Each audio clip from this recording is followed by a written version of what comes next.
Primera parte, capítulo 3. Las caras del narcisismo materno. Toda la vida, toda la historia sucede en el cuerpo. Estoy aprendiendo sobre la mujer que me llevó dentro de ella, Cida Walker. La confianza, el amor y el conocimiento propios solo pueden ser enseñados a una hija por una madre que posea esas cualidades ella misma. Por añadidura, para transmitirlas con éxito, la madre tiene que haber forjado una relación entregada y equilibrada con su hija. Uno de los problemas del narcisismo es que no permite el equilibrio. Las hijas de madres narcisistas viven en un ambiente familiar extremo, fieles a su legado de amor deformado que ha sido transmitido de generación en generación. La mayoría de madres narcisistas o bien se exceden en su tarea de progenitoras, la madre absorbente, o bien se quedan cortas en ella, la madre negligente. Aunque estos dos estilos parecen ser opuestos, para un niño criado con uno de los dos, el efecto del contrario es el mismo. Tu imagen de ti misma se distorsiona y parece imposible librarse de los sentimientos de inseguridad. La madre absorbente asfixia al parecer inconsciente de las necesidades o deseos exclusivos de su hija. Tal vez te criaron de esta manera. Si es así, es probable que las cualidades naturales que tenías, los sueños que querías hacer realidad y tal vez hasta las relaciones más importantes para ti, eran alimentados raras veces. Tu madre te enviaba constantemente mensajes sobre quién necesitaba que fueras en lugar de validar quién eras realmente. Desesperada por merecer su amor y aprobación, te adaptabas y al hacerlo, te perdías a ti misma. Si te crió una madre negligente, el mensaje que te transmitía una y otra vez es que eras invisible. Sencillamente, en su corazón no había cabida para ti. Como resultado, te desestimaba y no te tenía en cuenta. Los niños cuyas madres los ignoran gravemente no reciben ni siquiera las necesidades más básicas de comida, techo, ropa o protección, y mucho menos orientación y respaldo emocional. Es posible que la falta de un ambiente hogareño firme te haya vuelto insegura, enfermiza o hiciera que fracasaras en la escuela. El abandono emocional y físico te envía el mensaje de que no importas. Tener una madre narcisista, tanto si es absorbente como si es negligente, hace que la individuación, tener una identidad propia independiente, sea difícil de lograr. Las hijas con unas necesidades emocionales no satisfechas vuelven una y otra vez a sus madres esperando ganarse su amor y respeto en un momento más tardío. Las hijas que tienen un depósito emocional lleno disponen de la confianza necesaria para separarse de una manera sana y pasar a la vida adulta. Más adelante, en el capítulo sobre recuperación, abordaremos esto con más profundidad.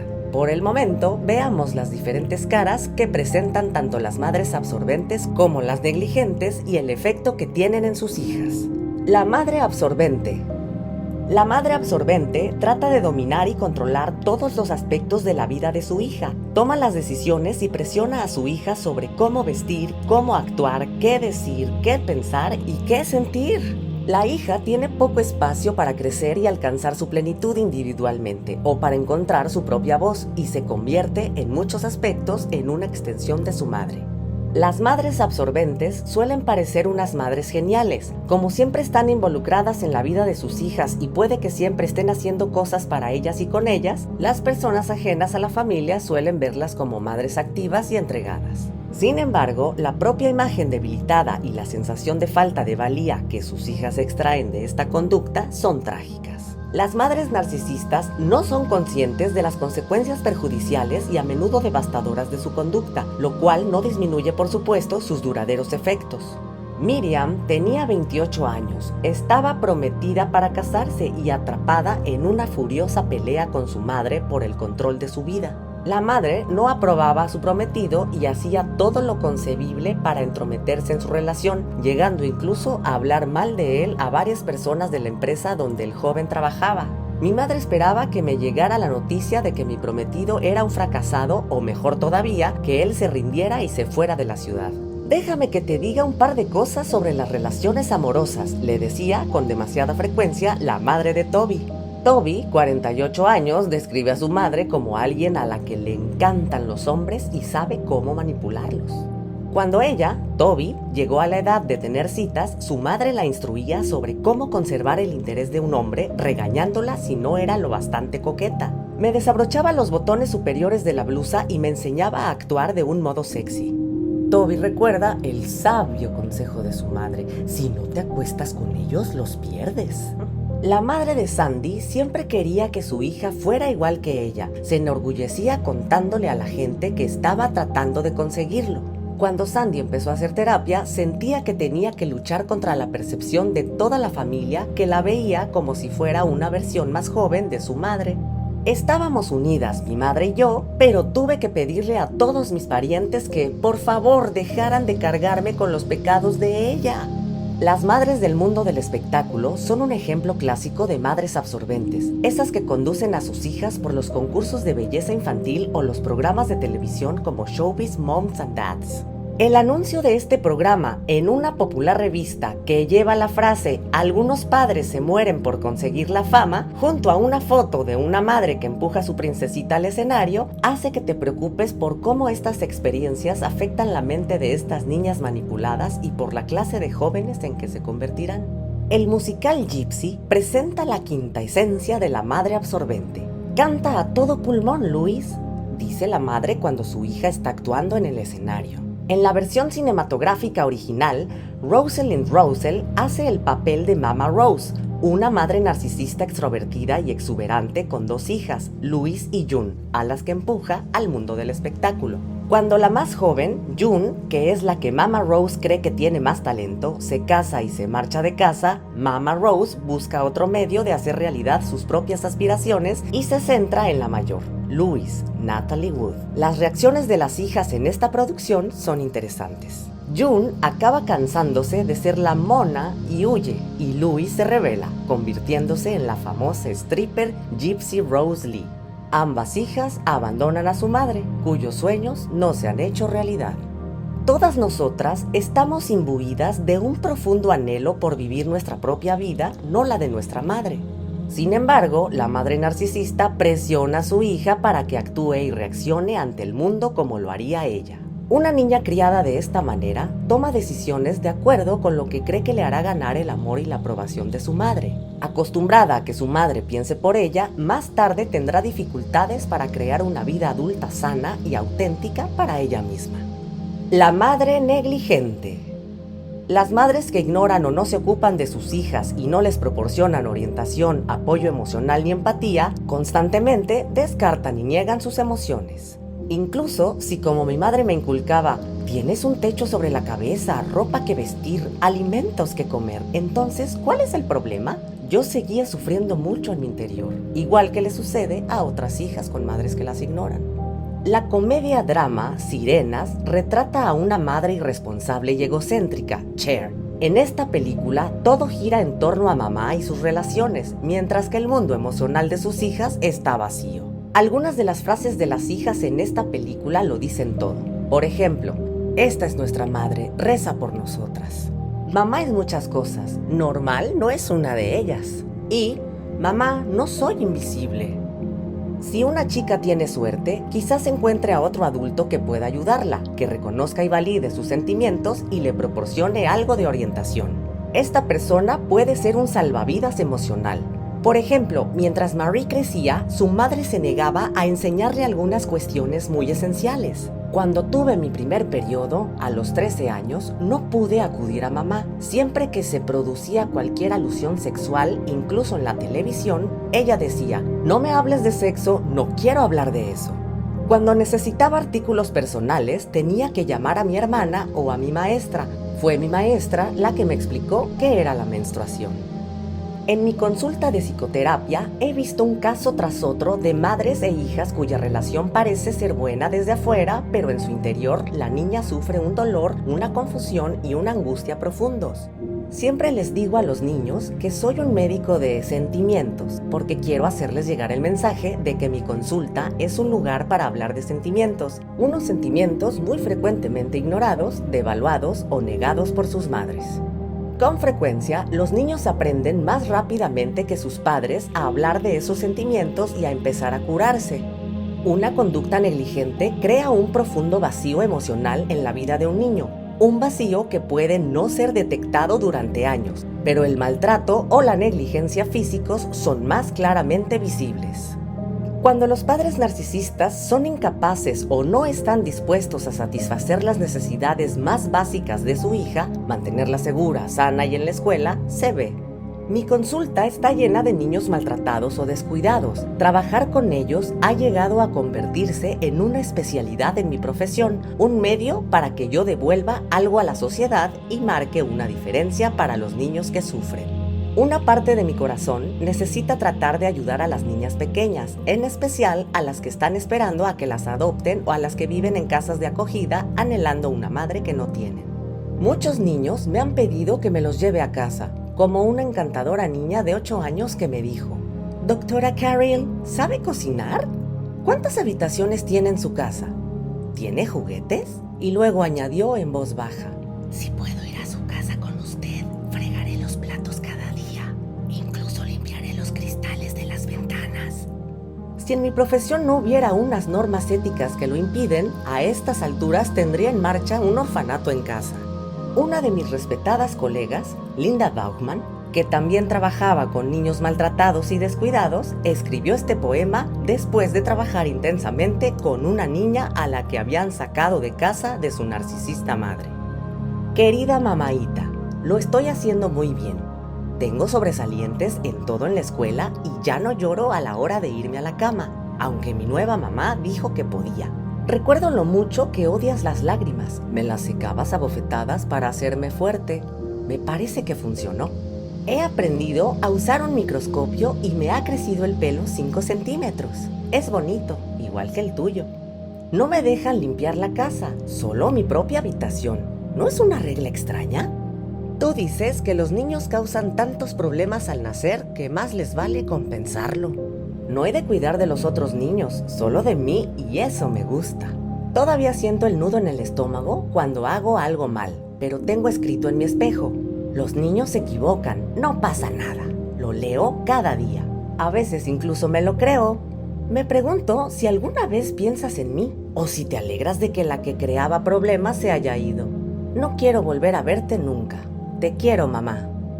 A veces, estos niños tienen muy poco para comer, viven en hogares mugrientos, antihigiénicos, no tienen atención médica o han sido objeto de abusos físicos, sexuales o emocionales. Es trágico que esta clase de maltrato esté extendido y aunque se denigra diariamente a las agencias de servicios sociales, gracias a Dios están ahí para ocuparse de estos niños necesitados.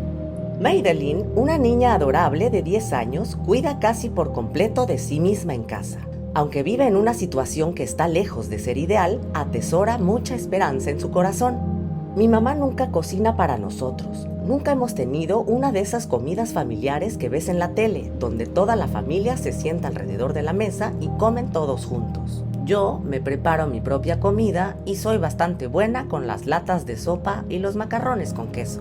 Un día, Madeline decidió cocinar para su madre. Preparó pasta, muy buena, y cuencos de fruta para las dos. Cuando la pequeña Madeline anunció que la comida estaba lista, su madre le dijo que estaba a dieta y que no tenía hambre. Así que como ya había puesto la mesa con 2 platos, explica Madeline, ladeando la cabeza segura de sí misma, primero llené mi plato y me lo comí todo. Y luego me puse delante de su plato, lo llené y también me lo comí todo. Fingí que ella estaba allí. Hice el papel de las dos. Incluso tuve una conversación fingida con ella diciendo: «¿Qué tal te ha ido en el día? ¿Qué has hecho hoy?». Marion, 70 años, cuenta una historia horrible sobre lo que le pasó a su hermana. Mi hermana mayor desapareció cuando tenía 16 años. Una noche mi hermano fue a recogerla a la iglesia y no estaba. La buscamos durante 1 año y medio. Luego, un día, llegó un tráiler y se bajó un tipo enorme, seguido de mi hermana y un bebé. Entonces nos enteramos de que mi madre se había encontrado con él por casualidad, que a él le pareció que mi hermana era muy guapa y que le preguntó a mi madre cómo conseguirla. Ella le dijo: «Dame $300 y me la puedes quitar de encima». La compró. Ahora mi hermana pregunta: ¿por qué mi madre me vendió? Aquel hombre fue horrible con ella. La encerraba en un armario mientras estaba trabajando para que no se pudiera escapar. Abusaba de ella. Cuando mi padre lo averiguó, quería matar a aquel tipo y yo pensé que también iba a matar a mi madre. Veo un número asombroso de padres negligentes en casos de divorcio. Dado que el sistema judicial funciona basándose en relaciones acusatorias, los cónyuges suelen acabar ajustando cuentas de una u otra manera. En general, los profesionales que asesoran a las familias durante los procedimientos de divorcio trabajan para la madre o para el padre. En muchos trámites, para fijar el tiempo de estancia con cada progenitor, la discusión se centra no en lo que es mejor para el niño, tal como indica la ley, sino en lo que más le conviene al padre o a la madre. Es triste que en nuestra cultura, muchos de los que evalúan y juzgan ese tiempo de estancia presten más atención a lo que los padres quieren que a lo que es realmente mejor para los niños. En Denver, incluso se habla de qué evaluador es del padre y cuál de la madre. ¿Y qué hay de ser el defensor del niño? A veces, el divorcio lleva a uno de los padres a poner al niño en contra del otro para salirse con la suya en la batalla por la custodia. Es un ejemplo clásico de maltrato emocional del niño que le hace mucho más daño de lo que esos padres alienadores creen. En estos casos, puede que cuiden del niño físicamente, pero hacen caso omiso de sus necesidades emocionales. La madre de Carrie destruyó la relación de esta con su padre cuando los dos adultos se divorciaron. Mamá estaba demencialmente celosa de papá. Decía, ve a ver a tu padre, yo estaré bien. Y luego caía en un estupor depresivo durante 10 días y nos hacía sentir culpables. Llegó a ser tan grave que dejamos de ver a nuestro padre, porque no queríamos hacer daño a mamá. Luego, él murió de repente y ni siquiera pudimos ir al funeral. No podíamos llorar su muerte en presencia de mamá porque la perturbaba demasiado.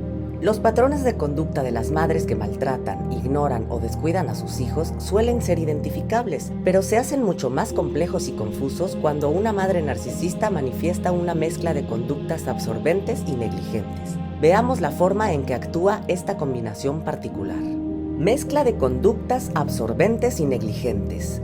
Aunque mis investigaciones indican que la mayoría de narcisistas exhiben preferentemente uno de los dos tipos, los dos estilos no son mutuamente excluyentes.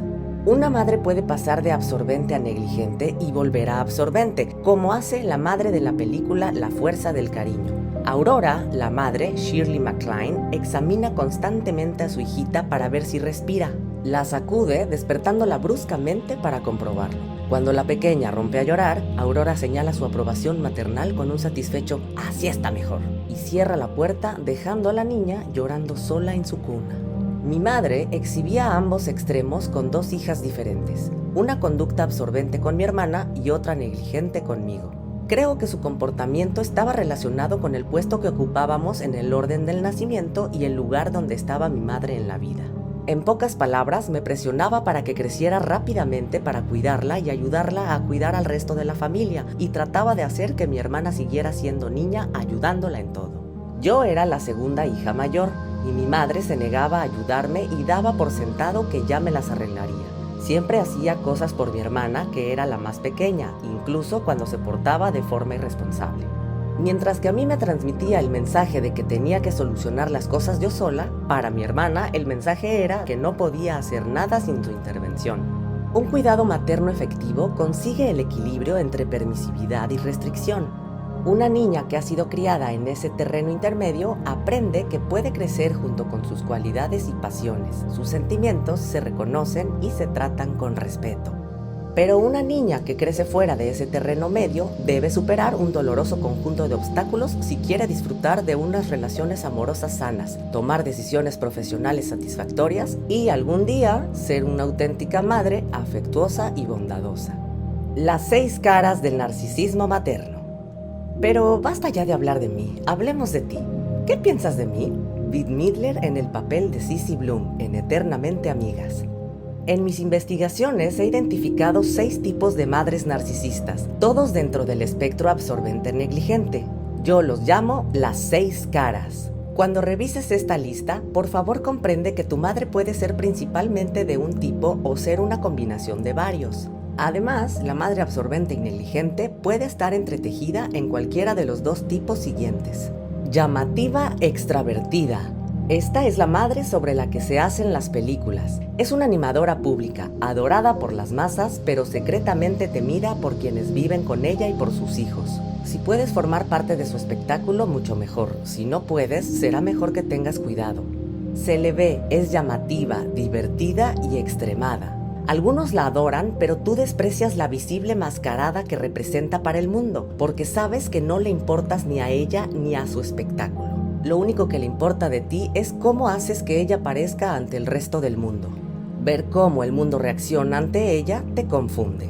Ves que no te ofrece a ti, su hija, la misma calidez y carisma que les ofrece a otros, a los amigos, colegas, familia, incluso a los desconocidos. Ojalá me quisiera, entonces podría hacer lo que le apeteciera y a mí no me importaría, te dices. Quieres desesperadamente que te conozca y también que te deje ser tú misma. Con mucha frecuencia, estas madres llevan una vida de ensueño y quieren que sus hijas encajen en su mundo social y se adapten a su molde. La madre de Sherry era un ejemplo perfecto de esto. Se esforzaba mucho por atraer la atención y su aspecto cambiaba con tanta frecuencia como el tiempo para conseguir el máximo efecto dramático.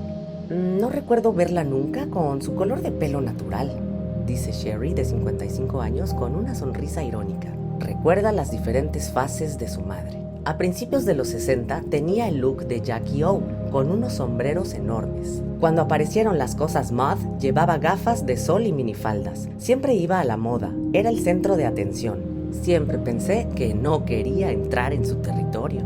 Recuerdo que me sentía avergonzada por los mini shorts con medias debajo, botas gogó blancas y tacones de aguja. Siempre lo llevaba todo un paso más allá de lo hortera. No sé, pero me parece que ella sabía que no era muy auténtica. En realidad, dijo que quería esta inscripción en su tumba. Que la auténtica Betty se ponga en pie, por favor. Amy tenía una madre excéntrica y llamativa, cuyo carisma la ayudaba a entrar y salir de muchas situaciones interesantes. Tenía 144 pares de zapatos con bolsos y relojes a juego, y era una autoproclamada medium que había tenido su propio programa en la tele por cable. Mentirosa y chismosa crónica, la madre de Amy solía reunirse con los vecinos para hacerles lecturas psíquicas. Una señora de nuestro edificio decidió que mi madre era Satán y convenció a los vecinos, así que nos echaron del barrio. La respuesta de mi madre fue que la gente sufría un cortocircuito si se le daba demasiada información espiritual. Siempre tenía una excusa para todo o trataba de echarle la culpa a otros. La madre de Lina tenía un lugar perfecto donde brillar, ya que era propietaria de un local nocturno elegante. Lina sonríe al recordar cómo cada noche su madre se ponía un vestido de fiesta e iba a su cafetería a hacer de anfitriona. La madre de Lina, que había sido cantante de blues en Hollywood, afirmaba que había cantado con Daisy Arnaz, asistido a fiestas con Frank Sinatra y que se había sentado en las rodillas de Gary Grant. Para Lina su madre solo era puro show. Le gusta decirle a la gente a quienes conoce, todo tiene que ver con su imagen. Sigue haciendo cosas inapropiadas como ponerse a bailar para captar la atención o hacer una entrada de la que todos se den cuenta. Siempre he pensado que era raro que cuando la presentaba a mis amigos, ella dijera, me alegro mucho de que me hayas conocido. La madre orientada al éxito. Para este tipo de madre, lo que logres en la vida es de primordial importancia. El éxito depende de lo que haces, no de quién eres. Espera que actuarás al máximo nivel posible. Esta madre está muy orgullosa de las buenas notas de sus hijos, de su victoria en los torneos, de que los admitan en la universidad adecuada y de que se gradúen con los títulos pertinentes. Además, le encanta jactarse de ellos. Pero si no llegas a ser lo que tu madre orientada al éxito cree que deberías ser y no logras lo que ella cree que es importante, se siente profundamente avergonzada y puede que incluso reaccione con un ataque desenfrenado de furia y rabia. Aquí entra en juego una dinámica confusa. Con frecuencia, mientras la hija intenta alcanzar un objetivo dado, la madre no le presta ningún apoyo, porque su intento la aleja de ella y le quita un tiempo que debería dedicarle a ella. Pero si la hija consigue lo que quiere, la madre sonríe con orgullo en el banquete o en la ceremonia de entrega de premios. Es un mensaje muy contradictorio. La hija aprende a no esperar mucho apoyo, a menos que se convierta en todo un éxito, lo cual la prepara para una baja autoestima y un modo de vida orientado al éxito. De pequeña a Yasmín le encantaba montar a caballo, pero la madre era reacia a sostener esta pasión costosa y que requería mucho tiempo. No obstante, su padre la ayudaba y trabajaba duro con ella para prepararla para las carreras de barriles, y la madre estaba furiosa con él. Pero el éxito cambió la dinámica familiar. Cuando Yasmín ganó un lazo azul en el rodeo infantil, mamá se pegó la sonrisa ganadora en los labios y empezó su orgía de fanfarroneo. Yasmín recuerda que se sentía confusa y dolida. Carol creció sintiéndose controlada por lo que su madre ambicionaba para ella. Tomó lecciones de piano durante 7 años, durante los cuales tuvo que tocar en recitales, además de para los amigos de su madre. Estaba tocando y oía cómo bufaba cuando me equivocaba. Podía sentir que la decepcionaba. Sentía que tenía que ser perfecta para ella. Cuando fui lo bastante mayor para decidir, no aprobé el examen de la academia de piano donde ella quería que fuera. Después de eso, no me acerqué a un piano durante 12 años. Cuando me fui de casa y tuve mi propio hogar, quise tener un piano para tocar solo para mí. Todavía no puedo tocar delante de mi madre. Cuando empecé a ir a terapia, tuve que dejar de tocar otra vez porque me hacía revivir todos los viejos problemas con mi madre. Sigo teniendo una relación de amor-odio con el piano. De alguna manera se cruzó la raya que separaba lo que beneficiaba a mi madre y lo que me beneficiaba a mí. Yo era un trofeo para ella. La madre de Eleanor juzgaba a los demás únicamente por sus logros académicos. Lo primero que preguntaba siempre era a qué universidad había ido alguien. La gente de Harvard y Stanford eran los mejores que podías conocer. Luego quería saber el nivel de su título. Los doctores en medicina y los doctores en filosofía destacaban. Cualquier cosa por debajo de eso no era lo bastante buena. Todas sus amigas eran la doctora fulana de tal o estaba casada con el doctor Mengano. No le importaba qué clase de personas fueran, ni siquiera si eran agradables con ella o con nosotros. Eleanor se recostó en la silla, exhalando un suspiro de alivio, y me dijo: gracias a Dios conseguí unos cuantos sobresalientes cuando estudiaba y tengo un par de títulos, porque de no ser así, es probable que ni siquiera me hablara. Mi pobre padre solo está en el nivel de maestría y no sé cómo ha podido sobrevivir a su lado. La madre de Mia está obsesionada con la limpieza. Era una maníaca de la limpieza. Todo tenía que estar perfecto y limpiábamos la casa antes de que viniera la sirvienta. Si hay una única cosa fuera de su sitio, se da cuenta y se pone hecha un basilisco. Es más que un monstruo de la limpieza. Mi madre sacaba todo lo que había en mi armario y me hacía poner un código de color en mi ropa. Yo tenía que limpiar el baño 4 veces hasta que lo hacía a la perfección. En la película Aprendiendo a Vivir, la hija con retraso en el desarrollo le dice a su narcisista madre: mamá, no me miras, no me ves, no a la auténtica yo. No quiero jugar al tenis, ni al ajedrez, ni ser artista. Quiero ser yo. No puedo hacer esas cosas, pero puedo amar. ¡Qué mensaje más poderoso! La psicosomática. La madre psicosomática usa las enfermedades, los achaques y los dolores para manipular a los demás, para salirse con la suya y para centrar la atención en ella. Le importan poco los que la rodean, incluyendo a su hija o sus necesidades. Si tu madre era así, el único medio que tenías para conseguir su atención era cuidar de ella. Si no respondías a ella o si te rebelabas contra su conducta, mi madre se hacía la víctima poniéndose más enferma o sufriendo una crisis relacionada con la enfermedad para redirigir tu atención y hacerte sentir culpable. Yo lo llamo el método del control por enfermedad. Es muy eficaz. Si la hija no responde, parece mala y se siente como una fracasada que no puede ser amable con su madre. Lo más importante para una madre psicosomática es que su hija esté ahí para cuidarla y comprenderla. Muchas veces, la madre psicosomática utiliza sus enfermedades para huir de sus sentimientos o para no enfrentarse a una dificultad en la vida. Lo habitual es que la hija oiga de su padre o de otros miembros de la familia: no se lo digas a tu madre, se disgustará o se pondrá enferma. Algunas hijas aprenden que si ellas mismas se ponen enfermas, consiguen atraer algo de atención por parte de sus madres psicosomáticas porque la enfermedad les proporciona un vínculo común. La madre puede identificarse con la enfermedad y es capaz de comunicarse a través de ella con la hija, pero debe tener cuidado de no estar más enferma que la madre, porque entonces ésta no se sentirá cuidada, algo a lo que se siente con derecho.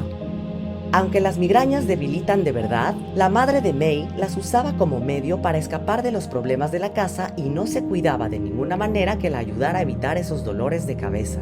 Por ejemplo, nunca trataba su estrés, un detonante común de las migrañas, y se permitía disgustarse por muchas cosas. Mi madre no era capaz de hacer frente a nada. Al instante le daba dolor de cabeza y había que llevarla a urgencias para que le pusieran una inyección que la dejaba fuera de combate días y días. Entonces mi padre y yo teníamos que solucionar el problema que fuera. Era su medio de escape. Esto continuó durante toda la juventud de May.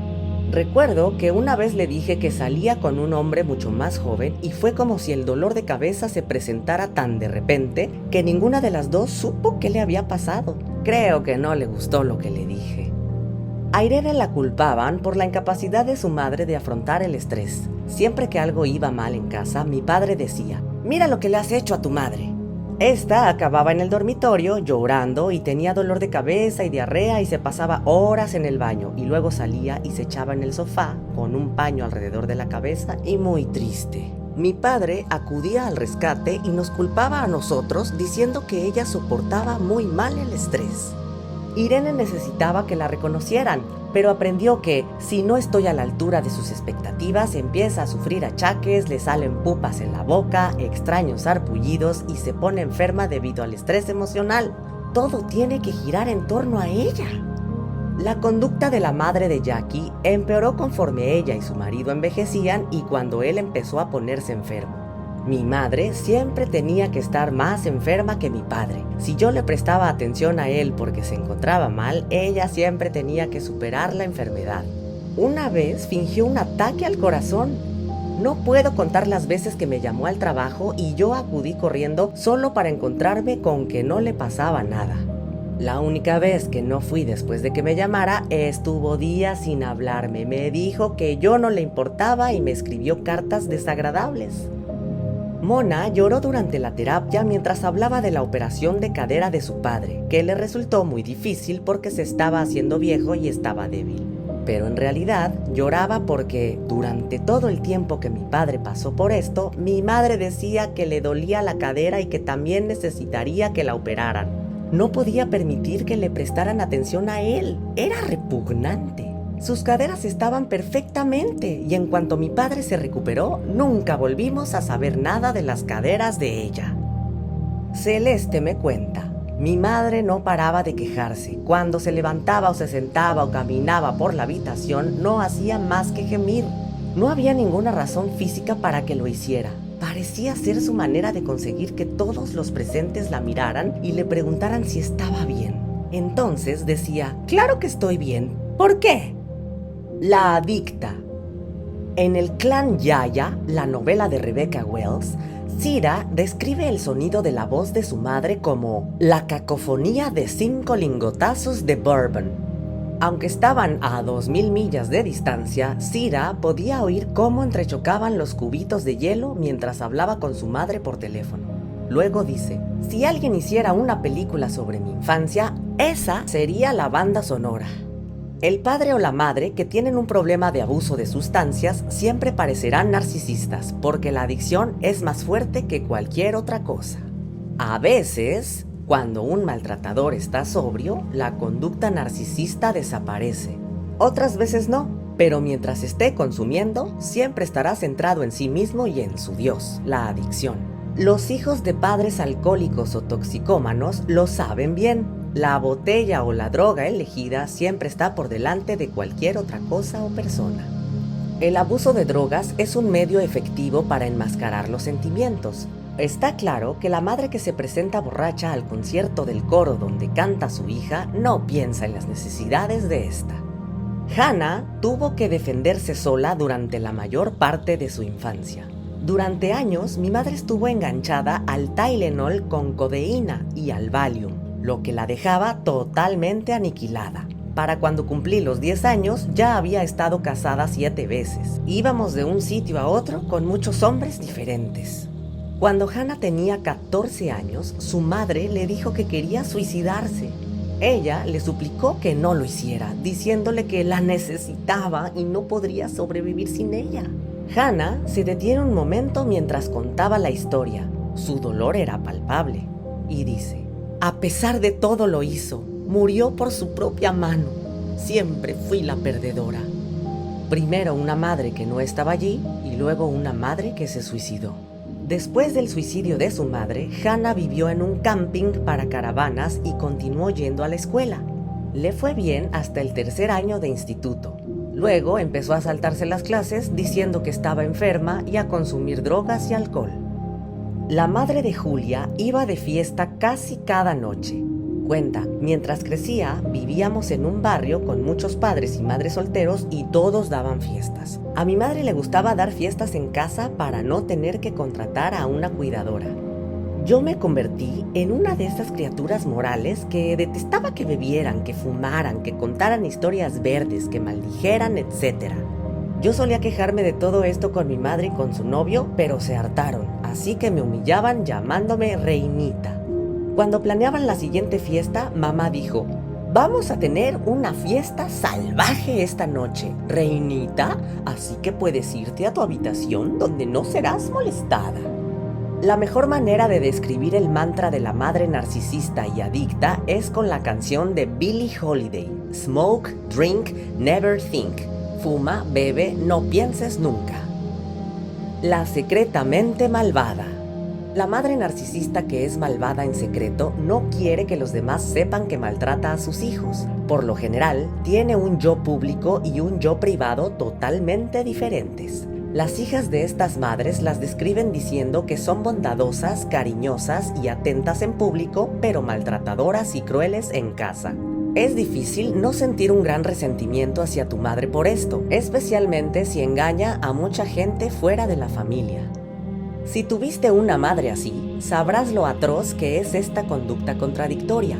En la iglesia, tu madre te rodea los hombros con el brazo y te da un chicle que saca del bolso con una cálida sonrisa. Pero en casa, cuando le pides un chicle o te acercas a ella, te da una bofetada o te insulta.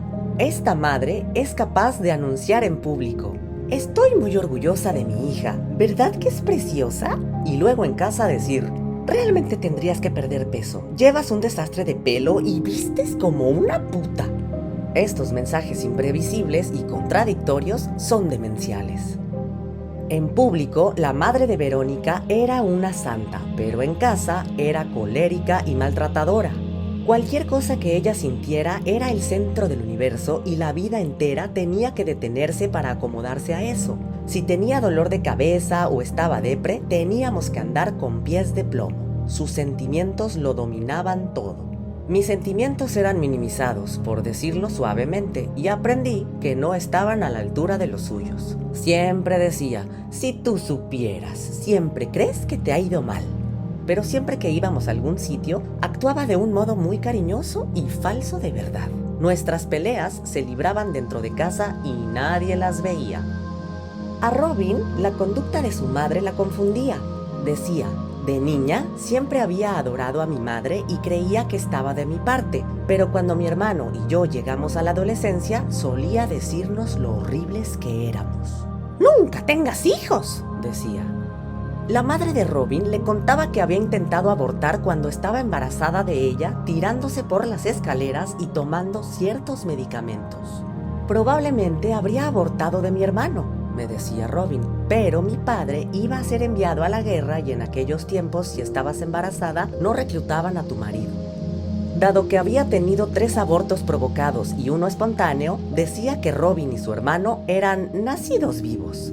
Lo que resultaba muy extraño era que, delante de otros, siempre hablaba de lo mucho que quería a los niños y de lo mucho que había hecho para tener los que tenía y de que éramos un milagro. Después de casarse, Hailey saboreaba la libertad de estar lejos de su secretamente malvada madre. A mi madre no le gustaba mi marido y no quería vernos. Era estupendo. Hasta que un día decidí ir a visitarla. Trabajaba como cuidadora de una señora anciana del barrio y decía cosas maliciosas entre dientes sobre esa pobre mujer. Fui a almorzar con ellas. La señora era dura de oído, pero seguía preocupándome que mi madre la criticara estando ella delante.